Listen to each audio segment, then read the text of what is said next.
আসসালামু আলাইকুম রহমতুল্লাহি ওয়াবারাকাতুহু।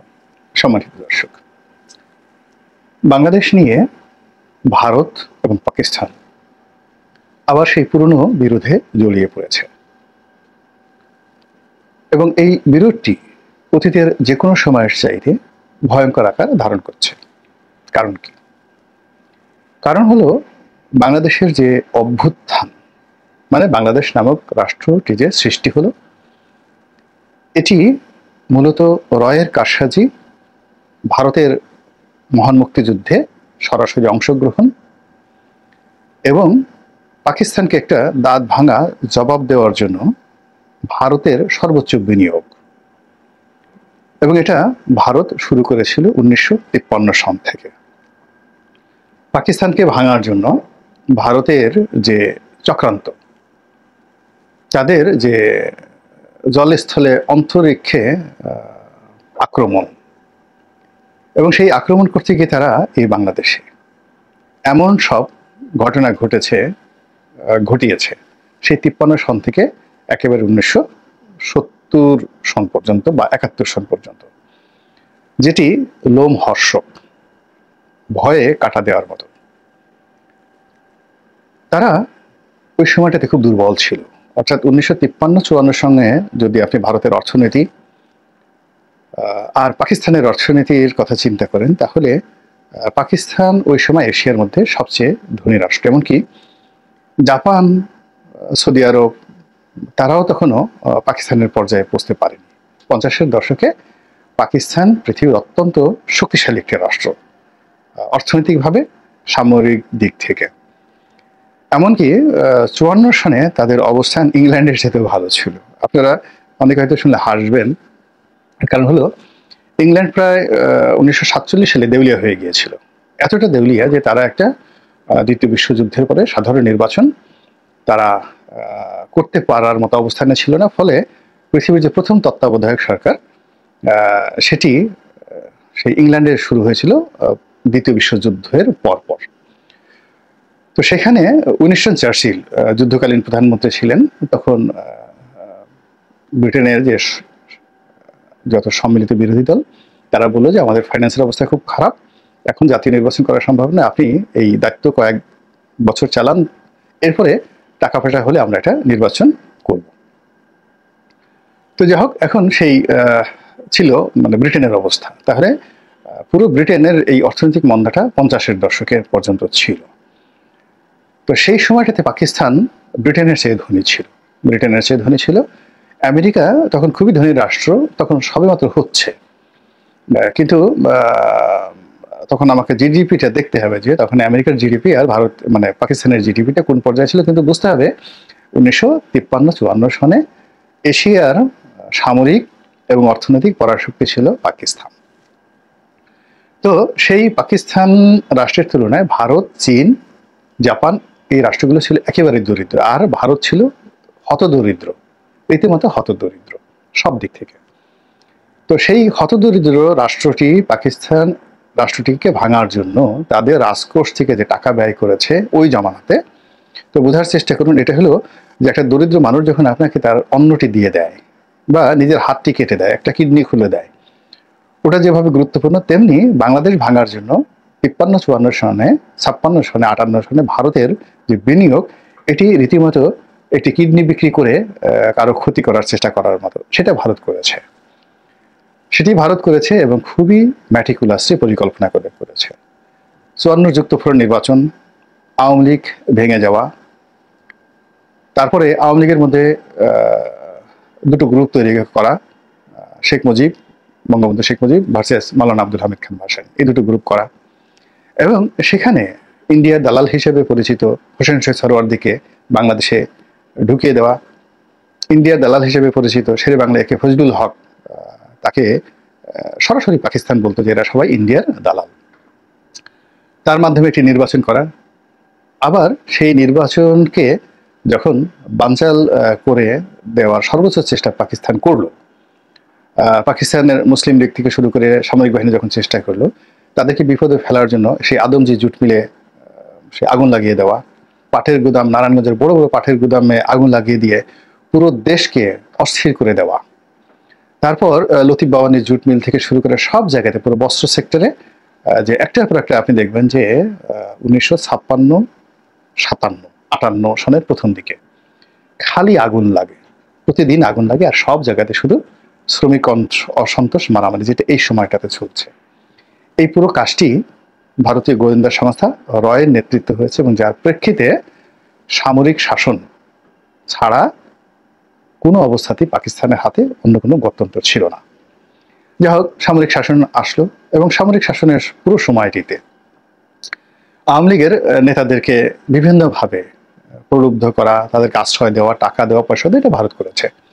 এই যে এখন আওয়ামী লীগ তো প্রকাশ্যে স্বীকার করছে যে বাংলাদেশ তৈরি করার জন্য এবং পাকিস্তান ভাঙার জন্য, যেটা আগরতলা ষড়যন্ত্র মামলা, যেটা আগে কনস্পিরেসি বলা হতো, এখন সেটাকে আওয়ামী লীগই বলছে এটা ফ্যাক্ট। তারা এই দেশ স্বাধীনতার জন্য, এই দেশের সার্বভৌমত্বের জন্য, তারা পাকিস্তানকে ভেঙে টুকরো টুকরো করার জন্য তারা ভারতের সঙ্গে এই বৈঠক আগরতলাতে বসে করেছে।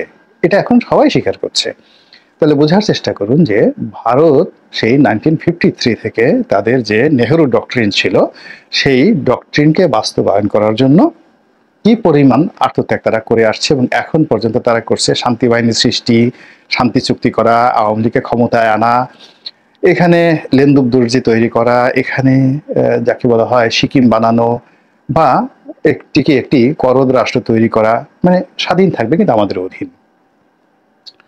এটার জন্য রয়ের plan A, plan B, plan C তাদের ছিল। এক। 2 নম্বর হলো যে যখন বাংলাদেশকে তারা পেল পাকিস্তান, তারা এটাকে প্রথমে পাত্তা দেয়নি, এবং এখনো তারা পাত্তা দিচ্ছে না। এরা মনে করে যে এটা নেটিভ, এটা ছোট লোকের জাত, এদের রক্ত বেশি ভালো না। পাকিস্তানের যে অভিজাততন্ত্র, ফিউডাল সোসাইটি, তারা বাঙালিকে কখনোই ভাই হিসেবে নেয়নি, কখনোই নেয়নি। কিন্তু পাকিস্তানের আমজনতা কিন্তু বাংলাদেশকে ভালোবাসে। এমনকি তাদের যে মিলিটারি টিল নাও, এখন পর্যন্ত তারা এই হাভাতে বাঙালিকে শিক্ষা দেওয়ার জন্য ভীষণ রকমভাবে উদ্গ্রীব। তো এরপরে তারা যে কাজটি করেছে পুরো পাকিস্তান জমানাতে, তারা এদেশের মিলিটারি ব্যুরোক্রেসি, সিভিল ব্যুরোক্রেসি এবং জুডিশিয়ারি, সেখানে তাদের যে ভাবধারা প্রতিষ্ঠিত করেছে, সেই ভাবধারাটা কিন্তু এখনো চলমান। আমাদের দেশের রাজনৈতিক অঙ্গনে পাকিস্তানের কোনো জনপ্রিয়তা নেই, কিন্তু আপনাকে বুঝতে হবে যে এদেশের মিলিটারি, এদেশের সিভিল সার্ভিস, এরা সবাই ভারতের নাম শুনতে পারে না। বহুত চেষ্টা করেছে, কিন্তু কোনো অবস্থাতেই জনপ্রিয় হতে পারেনি। প্রভাবশালী হয়েছে, অনেক কর্নেল, ব্রিগেডিয়ার জেনারেলকে তারা কিনে নিয়েছে, কিন্তু সাধারণ সেনাবাহিনীর মধ্যে এখনো আইএসআই প্রীতি আছে, পাকিস্তান প্রীতি রয়েছে। এই কারণে ওই শুরুটা, ট্রেনিংটা এমনভাবে চলে আসছে যে অস্থি মজ্জায় জুডিশিয়ারিতে, সিভিল সার্ভিস, এখনো যদি বলা হয় বিসিএস, আইসিএস, আমাদের সিভিল সার্ভিস তাদেরকে গণ্য করে না। কিন্তু যখন বলা হয় সিএসপি, তখন এখনো দেখবেন যে অনেক সিভিল সার্ভিসের কর্মকর্তা বলে বেড়ান যে আমার বাবা ছিলেন সিএসপি। তারা even ICS, British civil service বলেন না, বা ইন্ডিয়ান সিভিল সার্ভিস তারা বলেন না। তো তারা সিএসপিটাকে খুব প্রেফার করেন। তো এটি মূলত আইএসআইয়ের একটা বিনিয়োগ, যে তারা যখন দেখলো যে পলিটিক্যাল সেক্টরে কোনো অবস্থাতেই তারা জনপ্রিয়তা পাচ্ছে না, পলিটিক্যাল সেক্টরে ভারত জনপ্রিয়তা পেয়ে গেছে, তখন তারা এই 3টা সেক্টরে বিনিয়োগ করা শুরু করলো, এবং সেই বিনিয়োগটি সেই 53 সন থেকে এখন পর্যন্ত সেখানে রয়ে গেছে। যাই হোক, তো আওয়ামী লীগের জমানাতে যেটি হয়েছে সেটি হলো উল্টো ফল, অর্থাৎ পলিটিক্যাল সেক্টরে যেখানে পাকিস্তান ছিল পুরো একেবারে অ্যাবান্ডেন্ট, সেই জায়গাতে পাকিস্তানের প্রতি একটা সহানুভূতি তৈরি হয় গোপনে, প্রকাশ্যে নয়। দ্বিতীয়ত, ভারতের প্রতি যে মানুষের একটা বিরোধিতা ছিল, এটা মানে প্রবল আকার হতে থাকে।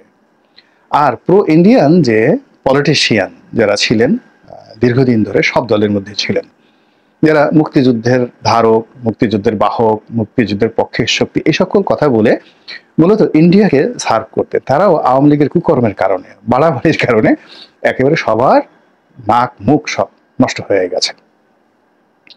তো এই অবস্থায় যখন আওয়ামী লীগ সরকারের পতন হলো, তখন এটি একটা টাগ অফ ওয়ারে পরিণত হয়েছে, একটা প্রতিশোধের পর্যায়ে চলে এসেছে। ভারত 53 সন থেকে যে ইনভেস্ট করেছে, তারা এটাকে মানে কোনো অবস্থাতেই এটি যাকে বলা হয় একেবারে মাঠে মারা যাক, এটা তারা চায় না। দ্বিতীয়ত, পাকিস্তান বিভিন্ন সময় ভারতের দ্বারা যে অপদস্থ হয়েছে, যেটিকে তারা ইস্টার্ন রিজন বলা হয়, মানে এদের পূর্বাঞ্চলীয় কমান্ড বলা হয়, ইস্টার্ন কমান্ড বলা হয় মিলিটারি ভাষায়। তো এই পূর্বাঞ্চলীয় যে কমান্ড, এই পূর্বাঞ্চলীয় কমান্ডে ভারতের জয় পরাজয় এবং পাকিস্তানের যে জয় পরাজয়, এই জয় পরাজয়টি আগস্ট বিপ্লবের পর এটি নতুন রূপ লাভ করেছে। এখন ভারত যেহেতু ৭১ সনে পাকিস্তান যেভাবে ভারতের হাতে থাপ্পড় খেয়েছিল, যে অপমান, লাঞ্ছনা গঞ্জনা তারা পেয়েছিল, ওই প্রতিশোধ নেওয়ার একটা মোক্ষম সময় এখন পাকিস্তান মনে করছে যে this is the right time, এখন এটা করা যায়। দ্বিতীয়ত, ভারত মনে করছেন যে পাকিস্তানের হাতে এখন যে মিলিটারি পাওয়ার আছে আর বাংলাদেশের এখন যে অর্থনৈতিক সক্ষমতা রয়েছে এবং মিলিটারি পাওয়ার রয়েছে, এই দুটো শক্তি যদি একত্র হয়ে যায়, যদি এখন বিশ্বের সুপার পাওয়ার, এখন মিলিটারি দিক থেকে, financially, economically, diplomatically Bharat super power সব দিক থেকে। সেই দিক থেকে ৫৩-৫৪ সনে যেটা পাকিস্তানের সবকিছু ফেভারে ছিল, তো সেই ফেভারেবল জায়গাতে অর্থনৈতিক অঙ্গনে তারা এখন খুবই দুর্বল অবস্থানে আছে, অনেকটা দেউলিয়াতের পর্যায়ে। দ্বিতীয়ত, তাদের যে রাজনৈতিক বিভেদ বিসংবাদ এখন মারাত্মক। আর তৃতীয়ত, যে ডিপ্লোম্যাটিক অঙ্গনে তাদের যে রেপুটেশন ছিল 1954-এর দিকে, এই রেপুটেশনটা এখন জঙ্গিবাদ, ইসলাম ফোবিয়া, এই জিনিসগুলো আক্রান্ত হয়েছে এবং প্রতিবেশী রাষ্ট্রগুলোর সঙ্গে তাদের যে দহরম মহরম সম্পর্কটা ছিল, আফগানিস্তানের সাথে সম্পর্ক ছিল, পাকিস্তানের মানে চীনের সাথে ছিল, তো চীনের সাথে সম্পর্কটা এখনো আছে, কিন্তু ভারতের মদদে আফগানিস্তান এখন রীতিমতো পাকিস্তান আক্রমণ পর্যায়ে চলে গেছে, ভারত এখানে প্রমোট করছে। তো সেই জায়গাতে এখন বাংলাদেশকে যদি একটা নতুন ব্যাটেল ফিল্ড বানানো হয়, তো এই ব্যাটেল ফিল্ডটি ভারতের যে 7 সিস্টার রয়েছে, সেই 7 সিস্টারটিকে তছনছ করে ছেড়ে দেবে। এবং এই তছনছের কিছু লক্ষণ গত 5 মাসে আপনারা দেখেছেন। যারা পলিটিক্যাল অ্যানালিস্ট তারা বুঝতে পেরেন, কিন্তু সাধারণ জনগণ কিন্তু এখন পর্যন্ত বুঝতে পারছে না যে গত 5 মাসে জুডিশিয়ারি থেকে, আগেই বলেছি যে জুডিশিয়ারিতে সেই 1947 থেকে টিল নাও এখন পর্যন্ত এখানে যত মামলা রেফারেন্স যারা জুডিশিয়ারিতে আসেন, তারা পাকিস্তান জুডিশিয়ারিকে যতটা ফেভারেবল মনে করেন, ততটা এলাহাবাদ হাইকোর্ট, দিল্লি হাইকোর্ট কিংবা কলকাতা হাইকোর্টের রায়কে ওইভাবে মান্য করেন না। তো যেভাবে লাহোর হাইকোর্টের যে কোনো জুরিডিকশন বা পাকিস্তান সুপ্রিম কোর্টের যে কোনো বিচার কিংবা পাকিস্তানের বড় বড় যারা জুরিস্ট রয়েছেন তাদের বিষয়গুলো যেভাবে আমাদের বিচারাঙ্গনে অনুসৃত হয় সেভাবে হয় না। দ্বিতীয়ত, সিভিল সার্ভিসে আর মিলিটারি সার্ভিসে ভীষণ রকম জনপ্রিয়, যেখানে পাকিস্তান আর্মিকে তারা দেখতে পারে না। তো এই তিনটি আমলাতন্ত্র গত 5 মাসে এমন কিছু করেছে যেটি বুঝতে আপনাদের আরও কয়েক বছর সময় লাগবে, কিন্তু ভারত কিন্তু বুঝে গেছে। এবং এর ফলে কি হলো, ভারতের 7 সিস্টারে রীতিমতো অশান্তি শুরু হয়ে গেছে এবং সেই অশান্তির কারণে বাংলাদেশটাও কিন্তু অশান্ত হয়ে পড়েছে। এবং আমাদের দেশের আন্ডারওয়ার্ল্ড এখন অনেক কিছু হচ্ছে, জেলখানার ভিতরে অনেক কিছু হচ্ছে, জেলের বাইরে অনেক কিছু হচ্ছে। আমরা যে এগুলো বাইরে খুব টুকিটাকি যে সমস্যাগুলো দেখি, যে এই ভ্যাট বেড়ে গেল, সরকার পারছে না, আইন শৃঙ্খলা হচ্ছে না, কবে নির্বাচন হবে, দিস নট দ্য প্রবলেমটা আরও অনেক গভীরে।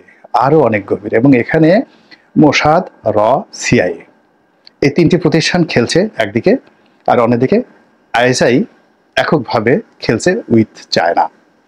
এবং এই খেলাধুলার ফলে বাংলাদেশের কি হবে, চট্টগ্রামের কি হবে, কক্সবাজারের কি হবে, রোহিঙ্গাদের কি হবে, আরাকানের অবস্থা কি হবে, ভারতের 7 সিস্টারের অবস্থা কি হবে, ফেনী নদীর কি হবে, বাংলাদেশের চিকেন নেকের কি হবে, ভারতের চিকেন নেকের কি হবে, এই পুরো জিনিসগুলো নিয়ে এই দুটো শক্তিশালী গোয়েন্দা সংস্থা অর্থাৎ এবং আইএসআই রীতিমতো যুদ্ধে নেমে পড়েছে। আর আমরা সেই যুদ্ধের জাতাকলে কখন কোন অবস্থার মধ্যে পড়ে যাব এবং কখন কোন ঘটনা কে নায়ক হবে কে খলনায়ক হবে আমরা এখনো কিন্তু বুঝতে পারছি না।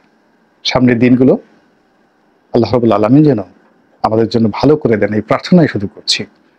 আমাদের দেশে যেন হামাস তৈরি না হয়, আমাদের দেশে যেন মধ্যপ্রাচ্যের মতো জটিল রাজনৈতিক আবর্ত তৈরি না হয়, আমরা পরাশক্তিগুলোর খেলনা পুতুলে যেন পরিণত না হই, মহান আল্লাহর কাছে সেই প্রার্থনা করছি।